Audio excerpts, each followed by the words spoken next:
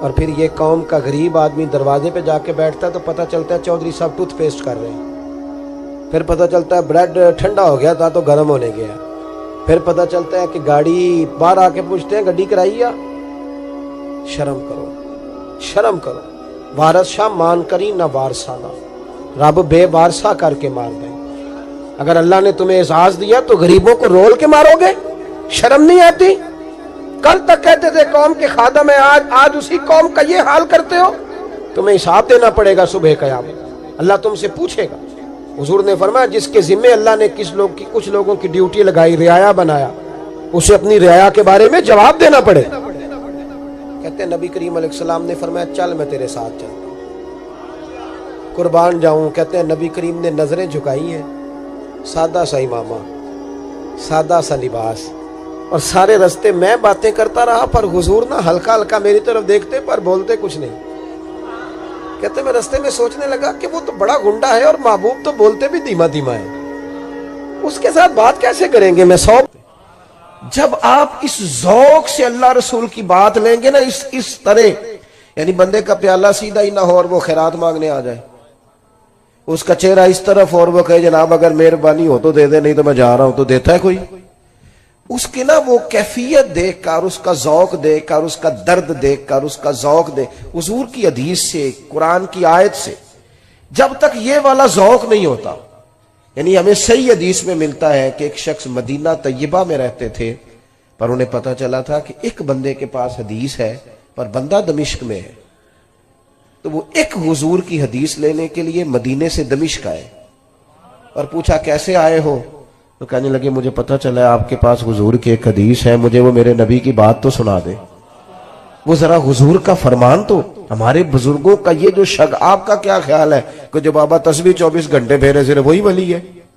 وہ بھی بڑی بات ہے، لیکن یہ جو آپ کو کتابوں میں ہر وقت بیٹھے نظر آتے ہیں نا، یہ جو ہر وقت آپ کو لائبریریوں کے اندر موجود دکھائی دیتے ہیں، یہ جو ہر وقت شروحات کھولے ہوئے دکھائی دیتے ہیں، یہ شروحات نہیں کھولے ہوئے، یہ مدینے والے کی محبت کے نغمے تراش رہے ہیں اور پیار ان کا ہو رہا ہے حضور کے ساتھ۔ جب تک ہم اس ذوق سے دین، ہمارے بزرگوں کا نا یہ ایک خاصا رہا، اعلیٰ حضرت بریلوی رحمۃ اللہ علیہ سے کہا گیا کہ آپ قرآن مجید کا ترجمہ کریں، اردو میں اس ترجمے کو آپ کریں تاکہ لوگ استفادہ کر سکیں۔ تو فاضل بریلوی نے کیا کہا، ٹھیک ہے، بڑے عالم تھے نا، 100 کے قریب علوم جانتے تھے اور دسترس رکھتے تھے چیزوں پر، انہوں نے یہ نہیں کہا کہ یہ تو میری مطلب مٹھی کا کام ہے، معاذ اللہ بھائی ہو جائے گا، انہوں نے کہا یہ بڑا مشکل کام ہے بھائی، قرآن پاک کا۔ فرمانے لگے لکھنے والا بھی باوضو ہونا چاہیے، جو لکھا رہا ہے، جو بیٹھا ہے، جو امداد کر رہا ہے، جو کاغذ لا رہا ہے، جو چھپائی ہوگی، جو لے کے جائے گا، جو لائے گا، ہر آدمی طہارت والا ہونا چاہیے۔ فرمایا یہ جب چھپنے جائے گا تو اس وقت بھی سارے آداب کا خیال رکھا جائے، عام کتاب نہیں، اللہ کا کلام ہے۔ یہ ذوق، اذان شروع ہوگی، اذان سنیں جی۔ ایک تو یہ کہ ان لوگوں نے نا بڑے ذوق سے اس کو نا بڑے پریم سے لیا، بڑے پیار سے لیا۔ ہم نا جب تک کتاب و سنت کو اس ذوق سے پڑھتے نہیں، سنتے نہیں اور وہ خاص شوق نہیں پیدا کرتے، وہ چیز نا طبیعت میں بیٹھے گی نہیں۔ دوسری پھر بات یہ تھی، کسی بندے کو کنفرم ہو جاتا ہے کہ یہ فلاں چیز میرے بچے کے لیے بڑی اچھی ہے اور فلاں اس کے لیے نقصان دہ ہے، اور بچہ خدا نخواستہ کسی وجہ سے بیمار ہے یا اس کا ضرورت مند ہے، آپ اندازہ کر لیں کہ وہ بندہ نا پھر پوری جد و جہد کرتا ہے، پوری کوشش کرتا ہے۔ ویسے تو اماں کا دل نہیں کرتا کہ ایک ہلکی سی سوئی بھی بچے کو چبھے، لیکن اگر ڈاکٹر کہہ دینا کہ مجبوری ہے تو پھر کئی دفعہ وہ خود پیر پکڑ کے بچے کو انجیکشن لگواتی ہے، اور جب اس نے لگوا لیا پھر اس کو سینے سے بھی لگاتی ہے، پیار بھی کرتی ہے، وہ کہتی ہے پتر یہ میری مجبوری تھی ورنہ میں چاہتی نہیں۔ جب کسی چیز کو وہ اپنے بچے کے لیے بڑا بہتر جانتے ہیں نا، آپ نے دیکھا نہیں ساری زندگی باپ پردیس میں گزارا ہے، ساری زندگی تکلیف میں گزاری ہے، کس لیے؟ کہ میرے بچے پڑھ جائیں، قابل ہو جائیں، آگے چلے جائیں۔ ہمارے بزرگوں کو چونکہ محبت اللہ رسول سے تھی تو جس شوق سے وہ دین کا علم پڑھتے تھے نا، پھر اس سے کہیں زیادہ ذوق کے ساتھ وہ دین کو پھیلایا بھی کرتے تھے. کسی بندے کے ساتھ بھی وہ اس طرح کا سلوک کرتے تھے کہ یہ بالکل بچہ ہے کیونکہ دین نہیں پڑھا ہوا, تو وہ اس کو جب سمجھاتے تھے, قائل کرتے تھے, تو ایک پیچھے درد ہوتا تھا, ایک پیچھے ذوق ہوتا تھا. آپ کی توجہ ہے میری بات پر؟ ہمارے ہاں باللہ ماشاءاللہ میری طرح کے لوگ چونکہ تقریریں کرتے ہیں تو روایتی پن, موضوع چل رہا ہے ایک, آج کل وہی موضوع بیان ہوتا ہے اگلے دن, اور قوم بھی یہی چاہتی ہوتی ہے کہ میں نے جانا ہے تو فلاں عنوان پر تقریر ہوگی اور پھر وہ 3 4 6 8 نقطے ہوں گے, اور اگر مولوی صاحب جوشیلے ہوں پھر تو کیا ہی بات ہے. اور جس طرح ہمارے ہاں اب علماء سے زیادہ جوشیلے نقیب مجلس ہوتے ہیں, تو اللہ کرے کہ وہ ایک جگہ ٹھہر کے نقابت کریں, ورنہ میری طرح کا بندہ تو ڈر رہا ہوتا ہے, وہ تھوڑا ادھر چلے جاتے ہیں پھر تھوڑا ادھر چلے جاتے ہیں, پھر ایک اور بڑی خوفناک بات کرتے ہیں, کہتے تگڑے ہو جو میں جملہ دینے لگا. تو کئی دفعہ ڈر لگتا ہے کہ جملہ دینے لگا ہے کہ بم چلانے لگا ہے کوئی. تو کہہ جو تو نے کہنا ہے, آیات پڑھی علماء نے, احادیث پڑھی, کوئی اتنی زیادہ تو نہیں پریشانی کا انہوں نے اظہار کیا جتنی آپ پریشانی کا اظہار کر رہے ہیں. اور پھر بعض اوقات تو اتنی خوفناک صورتحال ہو جاتی ہے کہ میری طرح کا بندہ وہ بھی ڈر رہا ہوتا ہے کہ جب میں ہاتھ نہ کھڑے کیتے تھے پتہ نہیں انہیں تھے کی فتویٰ آئے گا, کیونکہ یہ تو کہہ رہے ہیں بھی تو عاشق ہی نہیں تو ہاتھ ہی نہیں چکیا. کیا مطلب, کس طرف چلے گئے؟ وہ کدھر گئی حدیث جس میں صحابہ فرماتے ہیں سروں پہ پرندے بیٹھے ہوتے تھے, ہلیں گے تو وہ اڑ جائیں گے, تو ہاتھ چکیے تو پرندہ رہندا ہے گیا. چلیں جو اٹھائے اچھی بات ہے, اس سے انکار نہیں, ضرور اٹھائے, خیر کی بات, لیکن جو نہیں اٹھا رہا اس پر جبر کس بات کا, اس پر فتویٰ کس بات کا, آزمائش کس بات کی. اس لیے نقیب محفل سے بالخصوص میں عرض کرنا چاہوں گا کہ کچھ چیزیں ایسی ہیں جن کا اعتدال میں ہونا بڑا ضروری ہے, بڑا ضروری ہے, ان کو اعتدال میں رکھا جائے. آپ میری بات کو سمجھیں گے, ہمارے بزرگوں نے, صوفیاء نے نا, درد تھا ان کے دلوں میں کہ میں نے دین پھیلانا ہے, درد تھا. بے نمازی کو دیکھ کے پریشان ہو جاتے تھے,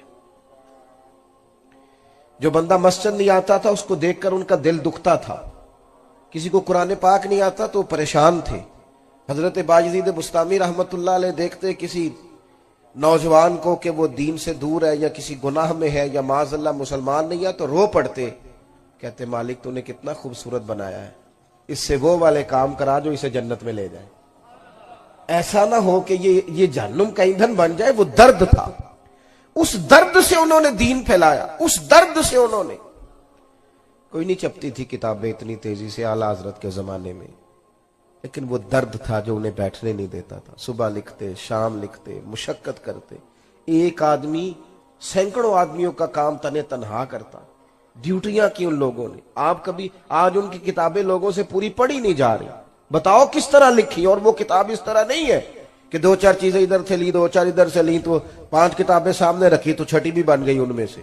اس طرح نہیں ہے. وہ تو کام اس طرح ہے کہ ایک ایک جملے پر کئی کئی کتب کے حوالہ جات ہیں. وہ اندر نہ, وہ کسی درویش نے کہا تھا پانی لوڑ نہیں ہڑا نو راہ برا دی. جب ہڑ آتا ہے نا, ہڑ جذبے کا, تو پھر وہ اپنا رستہ بنا لیتا ہے. میرے عزیز آپ یاد رکھیں گے ہمارے بزرگوں کی طبیعتوں میں صبح اٹھنا, سارا دن ڈیوٹی کرنا, سارا دن خدمت کرنا, جد و جہد کرنا, اور دل میں درد کا ہونا, ذوق ہونا کہ لوگ دین والے ہو رہے. او ماشاءاللہ ماشاءاللہ, جانشین حضرت شیخ الحدیث صاحبزادہ حامد رضا صاحب بھی تشریف لے آئے. تو میں یہ عرض کر رہا تھا کہ ذوق, جب آپ کا شوق ہو جاتا ہے نا میں نے دین پھیلانا ہے, تبلیغ کرنی ہے, پھر بندہ نکلتا ہے. پھر اس میں وہ حضور غوث پاک رضی اللہ تعالیٰ عنہ جب مجلس واعظ منعقد کرتے تھے نا, ممبر پہ بیٹھتے تو آنے سے پہلے دعا مانگتے تھے. کہتے تھے اللہ میں بات کروں گا تو اس میں تاثیر پیدا کر دینا. اور پھر جب گفتگو مکمل کر کے لوٹتے تھے تو عرض کرتے تھے مالک اگر کوئی میں نے خیر کا جملہ کہا ہے تو پھر ان کے دلوں کو بدل دینا.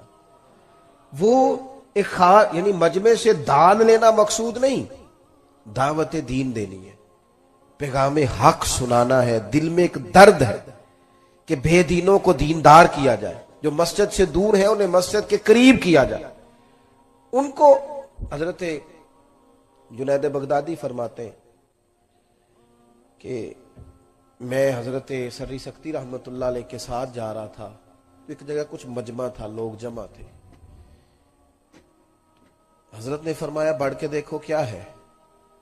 کہتے میں نے دیکھا ایک شخص نے نا معاذ اللہ ثم معاذ اللہ شراب پی ہے اور وہ نشے میں دھوت ہے ایک بڑے اچھے وزادار گھر کا نوجوان، اور وہ گرا ہوا ہے اور وہ اول فول باتیں کر رہا ہے اور لوگ وہاں کچھ تمسخر اڑا رہے ہیں اور کچھ اس کو ویسے دیکھ رہے ہیں تو مجمع لگ گیا۔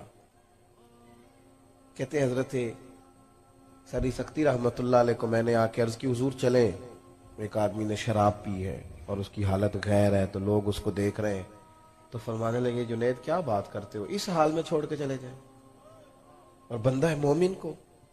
کہتے ہیں حضرت اپنی چھڑی پہ سہارا لیتے ہوئے ایک سائیڈ سے میرا بازو تھامتے ہوئے اس شخص کے قریب آئے، اور چونکہ لوگ بزرگوں کا حیا کرتے تھے، جتنے لوگ کھڑے تھے چلو اپنا اپنا کام کرو، لوگ سبھی رخصت ہو گئے۔ شیخ مجھے کہنے لگے ایک پیالے میں پانی تو لاؤ۔ کہتے میں پانی لایا تو حضرت نے اپنے بوڑھے ہاتھوں سے اس کا منہ دھویا، پھر اس کے سر پہ تھپکی دی اور کہا بیٹا گھر جاؤ۔ اور جب اٹھے تو میں نے اٹھتے اٹھتے ان کی داڑھی پر ان کے آنسوؤں کو گرتے دیکھا، رو کے کہنے لگے مالک میں کمزور بندہ ہوں، بے بس ہوں، میں منہ دھو سکتا ہوں دل تو نہیں نہ دھو سکتا، میری جو حیثیت تھی اس کے مطابق میں نے ڈیوٹی کر دی، میں منہ ہی دھو سکتا تھا وہ میں نے دھو ڈالا، دل تیرے دست قدرت میں ہے، مہربانی فرما دے۔ حضرت جنید فرماتے ہیں اگلی صبح جب تہجد کی نماز کے لیے ہم پہنچے تو وہ جو کل عصر کا شرابی تھا آج تہجد کی نماز کے لیے بیٹھا تھا۔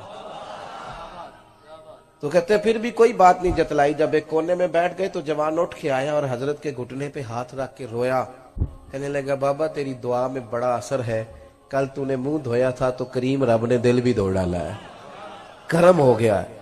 ہمارے بزرگوں کی جو تبلیغ تھی ان کا درد تھا، انہیں سونے نہیں دیتا تھا، وہ درد وہ لے کے نکلے نا۔ سب جانتے تھے مدینہ طیبہ میں تدفین اور جنت البقیع کی سعادت کتنی بڑی بات ہے، لیکن نکلے نا صحابہ، وہ کبھی کسی شہر میں کبھی کسی شہر میں، تیری تلاش میں پھرا میں جنگل پہاڑ اور دشت میں، کس ذوق سے انہوں نے، داتا صاحب بھی سیدزادے ہیں، شہزادے ہیں، اولاد رسول ہیں، ان کا گھر میں بھی ان کے لیے بڑا اعزاز تھا، پر راوی کنارے آ کے پتے کھانے کی کیا ضرورت تھی، ہندوؤں سے روڑے اور پتھر کھانے کی کیا ضرورت تھی، پر تیری تلاش میں پھرا میں جنگل پہاڑ اور دشت میں۔ اب عرس منایا جا رہا ہے خواجہ اجمیر کا، اور منوں کے حساب سے لنگر پکتا ہے، ورنہ تاریخ تو یہ ہے کہ خواجہ صاحب یہاں خیمہ لگاتے تھے تو کہا جاتا تھا وہ کھیڑو، تو وہ آگے جا کے لگا لیتے تھے، ان سے کہا جاتا تھا اٹھاؤ تو وہ ادھر جا کے لگا لیتے تھے، ان سے کہا جاتا تھا یہاں سے اٹھاؤ وہ بیٹھے رہے، انہوں نے ڈیوٹی کی، کام کیا، ان ساری تیز آندھیوں کے بیچ انہوں نے اذان پڑھی، اور اتنی پڑھی کہ اس اذان پر نمازیوں میں خواجہ قطب الدین بختیار کاکی بھی آئے، انہی نمازیوں میں بابا فرید بھی آئے، انہی نمازیوں میں ناگپور کے درویش بھی آئے، اور پھر انہی نمازیوں میں سلطان شہاب الدین غوری بھی آئے، اور اسلام کے جھنڈے کو بلندی ہوئی۔ مولا کائنات شیر خدا علی المرتضیٰ، کیا بات ہے اس شیر خدا کی بھی۔ کتب حدیث میں سب سے زیادہ فضیلت کی حدیث ہے مولا علی شیر خدا کی، کیا شان پائی ہے، کیا مرتبہ پایا۔ 9 سال عمر تھی جب کلمہ پڑھا تھا، ویسے میرا تو خیال یہ ہے کہ یہ شروع سے کلمہ پڑھتے تھے اس لیے کہ پلے ہی حضور کی گود میں ہے۔ 9 سال کی عمر تھی جب باقاعدہ حضرت علی نے کلمہ پڑھا، 9 سال کی عمر۔ اللہ کے محبوب نے نہ کل صحابہ کو بٹھا کے کہا، اپنے کل رشتہ داروں کو، اہل قریش کو، کہ میں اللہ کا رسول ہوں تو کون کون میرے ساتھ چلے گا۔ کھانا کھانے سارے آ گئے، جب کہا نا تعاون کون کرے گا تو سب چپ کر گئے، جب کہا نا میں اللہ کا رسول ہوں تو پیچھے کون چلے گا۔ آگے لگ کے چلنا بھی آسان ہوتا ہے، ساتھ مل کے چلنا بھی آسان ہوتا ہے، مشکل ہوتا ہے پیچھے پیچھے چلنا، وہ مشکل ہوتا ہے، وہ نہیں لوگ چل پاتے۔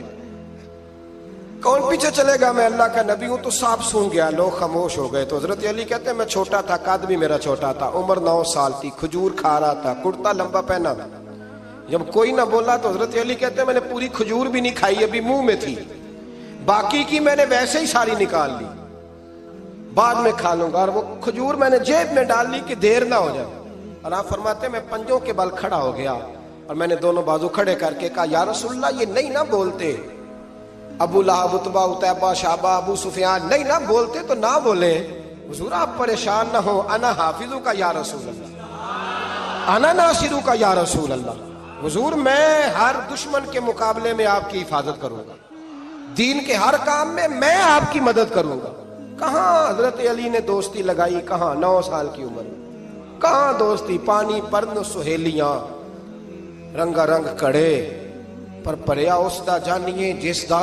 تو حضور میں اور پھر حضرت علی ہر میدان میں آپ کو نظر آئیں گے. ہر میں، بدر میں بھی مولا علی، احد میں بھی مولا علی، خندق میں بھی مولا علی. خیبر والے دن آنکھیں دکھتی تھی پر میرے حبیب نے فرمایا اسے بلاؤ، جھنڈا بھی اسے ہی دینا ہے اور فتح بھی اللہ اسی کے ہاتھ پہ عطا فرمائے. یعنی تکلیف بھی تھی، آنکھیں دکھتی تھیں. حضرت علی بظاہر بیمار تھے لیکن حضور نے فرمایا چونکہ انہوں نے وعدہ کیا ہے وہی آئیں گے، میدان میں نکلیں گے. ہر صحابی شان والے. حضرت ابوبکر صدیق کے مقام کو کون پہنچ سکتا ہے؟ جناب عمر، جناب عثمان، طلحہ و زبیر، ہر ایک کی کیا بات ہے. لیکن میرے نبی کریم علیہ الصلوۃ والسلام نے ہر میدان میں انہیں یاد کیا اور وہ ہر میدان میں پہلی صف میں نظر آئے. 63 سال عمر تھی حضرت علی کی. کوفے کے بازار سے گزر رہے تھے، ایک کافر نے آ کے خنجر مارا اور جناب علی المرتضیٰ شیر خدا کی داڑھی سے جب خون نکلا نا، وہ 9 سال کی عمر میں وعدہ کیا تھا کہ میں دین کا مددگار بنوں گا. اور جب 63 سال کی عمر میں زخم لگا کوفے کی گلی میں تو جناب علی نے اپنا خون دیکھا اور جب زمین پہ گر رہے تھے تو پتہ کیا کہہ رہے تھے؟ فزت برب الکعبہ. لوگوں رب کعبہ کی قسم میں کامیاب ہو گیا، میں نے آج اپنا وعدہ نبھا دیا. لے سجنا اسا توڑ نبھائی، لے سجنا اسا توڑ نبھائی تے جان دتی راہ تیرے. ختم ہو گئی بات. لے او سجنا اسا توڑ نبھائی. عشق لگا سی کھیڈاں کھیڑ دی لو تے پھر مینوں کھیڈاں بھول گئیاں. میں کجل پایا سی یار دے ویکھنے، پھر وہ یاد روندیاں ہی ڈول گئیاں. تے حیدر شاہ اس گلی کدے بھی نہ رول دی پر ہن تے رول دی گئیاں. تے بلے شاہ دی او جانے سانو اپنی توڑ نبھا لیندے. عزیزو یاد رکھو اللہ رسول سے رشتہ نا ہر لمحہ نبھاؤ. میں نے جمعے والے دن بھی کہا تھا کہ مجھے سمجھ نہیں آتی کہ شب برات کو لوگ رو رو کے دعا مانگتے ہیں. میں نے معراج شریف کی رات زیادہ دعا نہیں منگائی. میں کہتا ہوں کہ اتنا مسلمان ساری رات رو رو کے دعا مانگتا ہے تو سویرے کرپشن تو پھر بھی نہیں ختم ہوتی. توبہ کا ترجمہ یہ ہے کہ پچھلے گناہوں پہ شرمندہ ہوں تو آئندہ نہ کرنے کا وعدہ کرتا ہوں. یہ توبہ ہے. یہ بولیے. آپ دیکھیں نا ہر مسجد میں رش ہے، اللہ کا فضل ہے. ہم تو ویسے چھوٹے لوگ ہیں لیکن الحمدللہ تعالیٰ یہاں بھی کوئی جگہ نہیں بیٹھنے اٹھنے کی. لیکن کیا یہ رسم ہے کہ استغفر اللہ رو رو کے دعا مانگی اور سویرے اسی طرح جھوٹ بولنے کا ارادہ چھوڑا ہی نہیں، فریب چھوڑا ہی نہیں؟ یہ کوئی رسم ہے؟ یہ کوئی ایکٹنگ کرنے آئے ہیں مسجد میں؟ ایک دستک دے رہا ہوں، آپ کو سمجھا رہا ہوں. توبہ کا مطلب یہ ہے کہ آج کے بعد جھوٹ نہیں بولوں گا، آج کے بعد غیبت نہیں کروں گا، آج کے بعد حرام نہیں کھاؤں گا، کسی مسلمان کو تکلیف نہیں دوں گا، ماں باپ کو نہیں ستاؤں گا، کسی کی عزت کو نہیں اچھالوں گا. یہ توبہ کا معنی ہے. لیکن ساری رات روتے رہے اور سویرے پروگرام یہ ہے کہ دکان پہ جاؤں گا تو جھوٹ بولوں گا، کم ناپوں گا، کم تولوں گا. تو یہ توبہ ہے؟ دیکھیں نا، مجھے پتہ چل جائے کہ ایک بندہ میرے سامنے آ کے کھڑا ہوا ہے پر وہ جھوٹا ہے، وہ میری تعریفیں کر رہا ہے پر جھوٹا ہے، مجھے غصہ آئے گا کہ نہیں آئے گا؟ لیکن اللہ رسول کی بارگاہ میں ساری رات رو رو کے ہائے ہائے کرنا، سویرے پھر وہی پروگرام. میں رمضان شریف سے ایک جمعہ پہلے ممبر کی طرف بڑھ رہا تھا تو ایک جوان نے نا میری ویسٹ کوٹ کی جیب میں رکا ڈالا.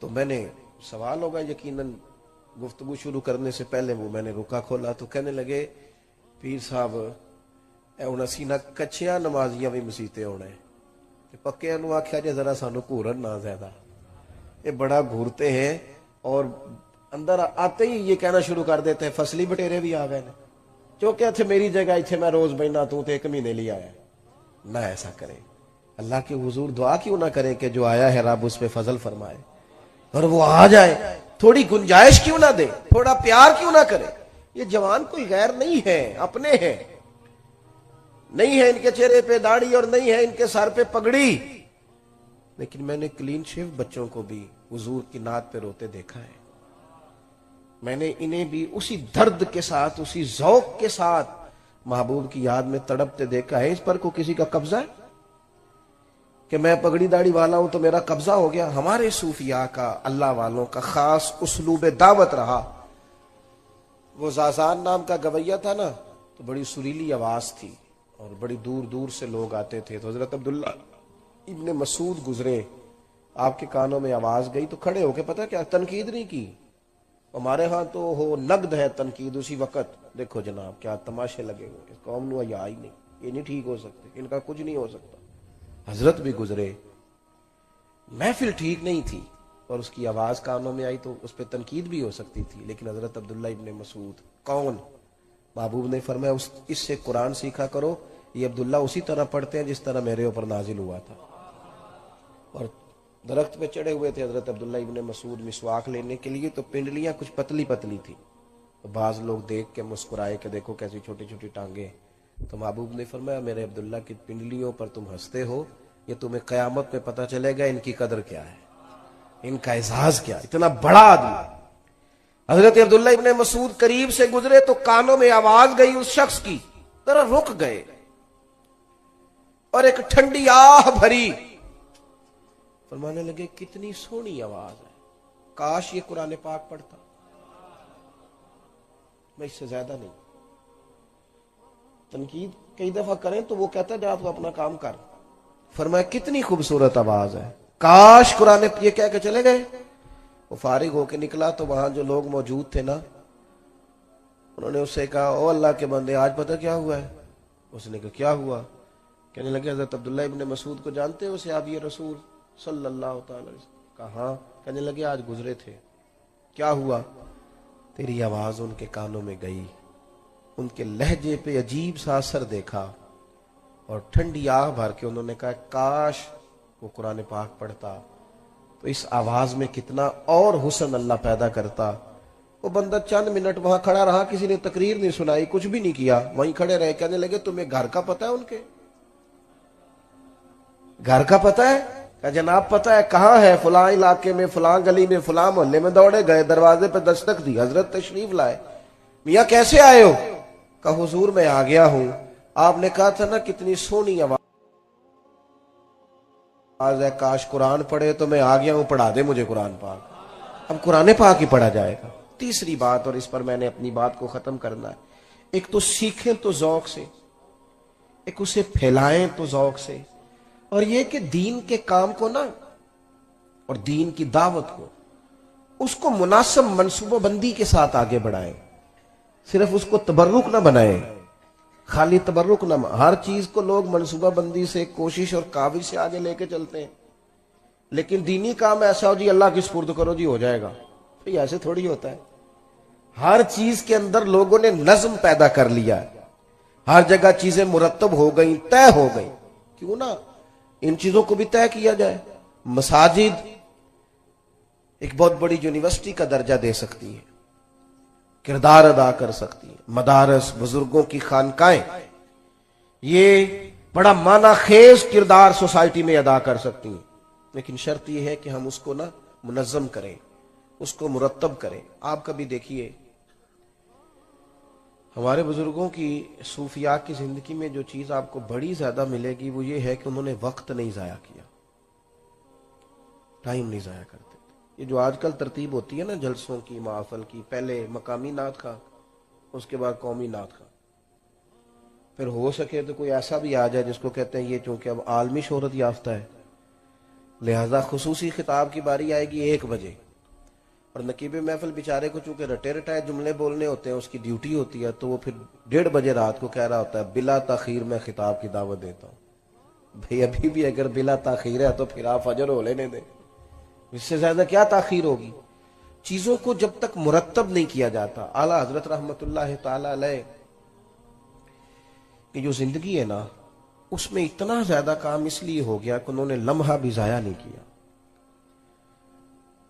اور ایک ہوتی ہے کتاب، لوگ کتاب پڑھتے ہیں تو وہ چونکہ وہ صرف لفظ پڑھ رہے ہوتے ہیں، ذہن تو ویسے ہی کہیں اور گھوم رہا ہوتا ہے، اور تھوڑی دیر کتاب کھولی ہے بچے نے تو ساتھ ہی اس کے واٹس ایپ پہ میسج آ گیا، تو کدھر کتاب کی عبارت اسے یاد رہتی ہے، وہ تو فوری طور پہ بیچارہ اس نے رخ پھیر لیا ہے. تو اس طرح مطالعہ نہیں ہوتا، پڑھا نہیں جاتا.